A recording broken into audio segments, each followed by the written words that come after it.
Good morning बच्चों। BSc first year की कक्षा में आप सबका स्वागत है। बॉटनी के पेपर शैवाल, शवाक व ब्रायोफाइटा में हमने ब्रायोफाइटा सेक्शन चालू किया था। पिछले लेक्चर में हमने ब्रायोफाइटा के सामान्य लक्षणों की बात की थी। जो हम आज अध्ययन करेंगे वो है ब्रायोफाइटा का वर्गीकरण। ब्रायोफाइटा शब्द जो है सर्वप्रथम ब्रॉन ने दिया था 1864 में। उन्होंने इस समूह में शैवाल, कवक, लाइकेन तथा मॉसिस को सम्मिलित किया। यानी कि जो लोअर प्लांट्स हैं सारे, शैवाल, कवक, लाइकेन्स और मॉसिस, इन सबको ब्रायोफाइटा में सम्मिलित किया। परंतु वर्गीकरण की जो वर्तमान मान्य पद्धतियां हैं उनमें शैवाल, शवाक व कवक को एक पृथक समूह थैलोफाइटा में रखा गया है तथा मॉसिस को ब्रायोफाइटा में सम्मिलित किया गया है। आइक्लर ने सर्वप्रथम ब्रायोफाइटा को दो वर्गों में बांटा। पहला वर्ग है हिपेटिसी, जिसे कॉमनली हम लीवरवर्ट्स कहते हैं, और दूसरा वर्ग है मसाई, जिसे हम मॉसिस भी कहते हैं। जो लीवरवर्ट्स हैं उनका थैलस जो है वो लीवर लोब की तरह होता है, अतः इन्हें लीवरवर्ट्स कहा जाता है। और जो मॉसिस हैं वो लीफी या जो है लीफी ब्रायोफाइट्स हैं, उस पूरे ग्रुप को मसाई नाम आइक्लर द्वारा दिया गया। अर्थात हम कह सकते हैं कि ब्रायोफाइटा समूह को दो वर्गों में, हिपेटिसी और मसाई में, आइक्लर ने बांटा। तत्पश्चात एंगलर ने प्रत्येक वर्ग को 3 गणों में विभक्त किया। यानी एंगलर ने आइक्लर द्वारा दिए गए क्लासिफिकेशन को आगे ऑर्डर्स में विभाजित किया। जो ऑर्डर्स हैं वो सर्वप्रथम अगर हम पुनः देखें तो आइक्लर ने डिवीजन ब्रायोफाइटा के अंतर्गत हिपेटिसी और मसाई को रखा, यानी पहला वर्ग और ये दूसरा वर्ग। पहले वर्ग में पुनः एंगलर ने 3 ऑर्डर दिए, मार्केंशियल्स, जुंगरमैनियल्स और एंथोसिरोटेल्स। मार्केंशियल्स में रिक्शिया और मार्केंशिया को रखा गया। जुंगरमैनियल्स में लीफी ब्रायोफाइट्स को रखा गया, जो कि पत्ती वाले हैं, पोरेला इत्यादि। और तीसरा है एंथोसिरोज को एंथोसिरोटेल्स में रखा गया। जो दूसरा वर्ग है मसाई, उसमें एंगलर ने 3 ऑर्डर जो हैं स्फेग्नेल्स, एंड्रियल्स और ब्राइल्स को रखा। यानी कि दोनों वर्गों को, हिपेटिसी और मसाई दोनों वर्गों को एंगलर ने 3-3 ऑर्डर्स में आगे डिवाइड किया। एंगलर के पश्चात कई ब्रायोविज्ञों ने, एग्जाम्पल बेसी ने 1911, वर्डून ने 1932, बावर ने 1935, वेटस्टीन ने 1935 में, और भी कई जो हैं ब्रायोविज्ञों ने आइक्लर तथा एंगलर द्वारा प्रस्तुत वर्गीकरण को मान्यता दी।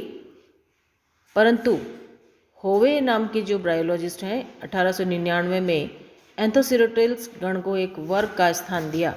यानी कि पुराने क्लासिफिकेशन को परिवर्तित करते हुए उसमें चेंज करा, और उन्होंने जो एंथोसिरोटेल्स ऑर्डर जो रखा गया था, ये वाला, इसको एक वर्ग का स्थान दिया। यानी कि इसे ऑर्डर की जगह क्लास का स्थान दिया। अतः होवे ने ब्रायोफाइटा समूह को 3 वर्गों में बांटा। ब्रायोफाइटा ये वर्ग हैं, हिपेटिसी, एंथोसिरोटेल्स, एंथोसिरोटीज और तीसरा है मसाई। यानी इन्होंने एंथोसिरोटेल्स ऑर्डर को एंथोसिरोटीज क्लास में रखा। तत्पश्चात कैम्बेल ने 1940, तख्ताजन 1953, स्मिथ 1953 ने होवे के मत का समर्थन दिया। यानी कि होवे द्वारा दिए गए क्लासिफिकेशन को इन सब ब्रायोलॉजिस्ट का समर्थन प्राप्त हुआ। कैम्पबेल, तख्ताजन, स्मिथ और शस्टर, वार्डला इत्यादि ने इस होवे वाले क्लासिफिकेशन को समर्थन दिया। तख्ताजन और स्मिथ ने व वार्डला ने भी होवे के समान ब्रायोफाइटा को 3 वर्गों में विभक्त किया, किंतु इन्होंने एंथोसिरोटीज वर्ग को एंथोसिरोटी कहना उचित माना, यानी उन्होंने इसका केवल नाम चेंज किया। तो अब जो क्लासिफिकेशन दिया वो इस तरह से था। डिवीजन ब्रायोफाइटा, क्लासेस वही 3, हिपेटिसी, एंथोसिरोटी, यहाँ पे केवल शब्द परिवर्तन कर दिया, और तीसरा है मसाई।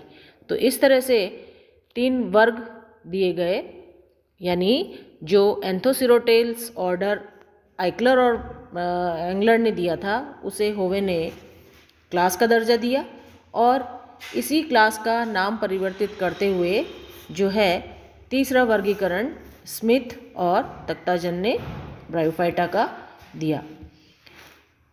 तत्पश्चात जो क्लासिफिकेशन है वो रॉथमेलर ने दिया था।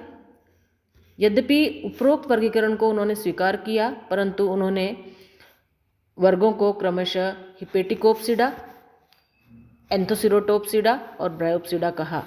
रॉथमेलर ने शब्दों का परिवर्तन करते हुए हिपेटिकोप्सिडा वर्ड यूज़ किया, एंथोसिरोटोप्सिडा वर्ड यूज़ किया, एंथोसिरोप्सिडा, और तीसरा यूज़ किया ब्रायोप्सिडा। तो केवल शब्दों में थोड़ा सा परिवर्तन करते हुए नया क्लासिफिकेशन रॉथमेलर ने 1951 में दिया। अंत में जो प्रॉस्केर नाम के ब्रायोलॉजिस्ट हैं उन्होंने पादप नामकरण की अंतर्राष्ट्रीय संहिता यानी international code of botanical nomenclature का अनुसरण करते हुए एंथोसिरोप्सिडा का नाम बदलकर एंथोसिरोटोप्सिडा रखा, यानी कि पुनः इन्होंने शब्द में थोड़ा परिवर्तन करते हुए एंथोसिरोप्सिडा को एंथोसिरोटोप्सिडा नाम दिया। तो जो इनके द्वारा दिया गया क्लासिफिकेशन था वो इस प्रकार है। डिवीजन ब्रायोफाइटा, 2 वर्ग हिपेटिकोप्सिडा और एंथोसिरोटोप्सिडा, और इसे पुनः हिपेटिकोप्सिडा को 4 वर्गों में मार्कनशियल्स, स्फेरोकार्पेल्स, जुंगरमैनियल्स और कैलोब्रायल्स, और एंथोसिरोटोप्सिडा को गण एंथोसिरोटीज और ब्रायोप्सिडा को मसाई, यानी कि इन तीन वर्गों को, 3 वर्ग कौन कौन से, हिपेटिकोप्सिडा, एंथोसिरोटोप्सिडा और ब्रायोप्सिडा, इन तीनों को पुनः गणों में प्रॉस्केर ने विभक्त किया, जिसमें हिपेटिकोप्सिडा में 4 गण रखे गए, एंथोसिरोटोप्सिडा में केवल 1 गण रखा गया, और ब्रायोप्सिडा में मोसेस में भी केवल 1 गण रखा गया, मसाई। इस तरह से विभिन्न ब्रायोलॉजिस्ट ने अपने अपने तरीके से शब्दों का परिवर्तन करते हुए ब्रायोफाइटा का क्लासिफिकेशन दिया। ये जो दिया गया है ये क्लासिफिकेशन चार्ट फॉर्म में है। इसमें ये जो उपरोक्त क्लासिफिकेशन है इसी को ही थोड़ा सिंपल रूप में मैंने यहाँ शो करा है। आप चाहें तो इसे परीक्षा में इस रूप में भी लिख सकते हैं, टेबुलर फॉर्म में भी इसे हम लिख सकते हैं। बच्चों, जो क्लासिफिकेशन है वो आज हम यहीं समाप्त करेंगे। तो सार ये निकलता है कि ब्रायोफाइटा को 3 वर्गों में विभक्त किया है, हिपेटिकोप्सिडा, एंथोसिरोटोप्सिडा और ब्रायोप्सिडा, और जिसके अंतर्गत कई ऑर्डर्स रखे गए हैं जो आपके सिलेबस में है। हिपेटिकोप्सिडा का रिक्शिया और मार्किंशिया, एंथोसिरोटोप्सिडा का एंथोसिरोस, और तीसरा जो है स्फेग्नम ब्रायोप्सिडा का। तो अगले टर्न में हम एक नए टॉपिक, ब्रायोफाइटा के एक नए टॉपिक के साथ पुनः आपसे मिलेंगे। बच्चों, तब तक के लिए धन्यवाद।